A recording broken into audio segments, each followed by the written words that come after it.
হয়েছে, তুই কাঁদছিস কেন? জানো মা, আমি আজ একদিন দেরিতে ঘুম থেকে উঠেছি বলে আমার শাশুড়ি কত মুখ শোনালো। এই কি হয়েছে, একদিন দেরি করে উঠেছিস তো? তুই ওই বাড়ি যাওয়ার আগে কি ওদের সংসার চলতো না?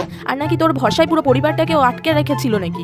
এতই যদি অসুবিধা হয়, উনি সকালে রান্না বান্না সেরে রাখতে পারে তো। না, আমার মেয়ের ভরসায় সব ছেড়ে রেখেছে কেন? এই শোন, তোর শাশুড়ি তো সেই সব করবে না, শুধু শরীর খারাপ এর বাহানা করে শুয়ে থাকবে। তুই সোজাসুজি বলে দিবি ওটা তোর সংসার, তুই যেভাবে চাইবি তুই সেইভাবেই চলবি, কারোর কথায় ওর তো পাত্তা দিতে হবে না। জানো মা, আমরা একটু ঘুরতে যাব বলেছি, সেখানে ওর মা এসে যাবে বলে নাচছে। তোরা ঘুরতে যাবি, সেখানে উনি কিভাবে যাবে বলছি? উনি কি এইটুকু জানে না বড় বউয়ের মধ্যে অন্য ব্যক্তিকে ঢোকা উচিত নয়? এই তুই গিয়ে সোজাসুজি বলে দে তোরা ঘুরতে যাবি, ওনাকে তার শ্বশুর মশাইকে নিয়ে যেতে বল।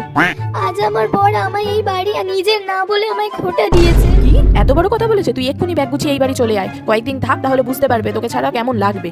যখনই অসুবিধায় পড়বে দেখবি সুসুর করে নিজেরাই এসে নিয়ে যাবে। জানো মা, আমার বরটা সারাদিন শুধু তার মায়ের কথায় ওঠে আর বসে। এই শোন, অনেক একসঙ্গে থেকেছিস, এবার আলাদা থাক, আর বরকে নিজের হাতের মুঠোয় করার চেষ্টা কর। দেখিস না তোর বাবাকে আমি যেমন বলি সেরকমই করে। আলাদা থাক, ভালো থাকবি।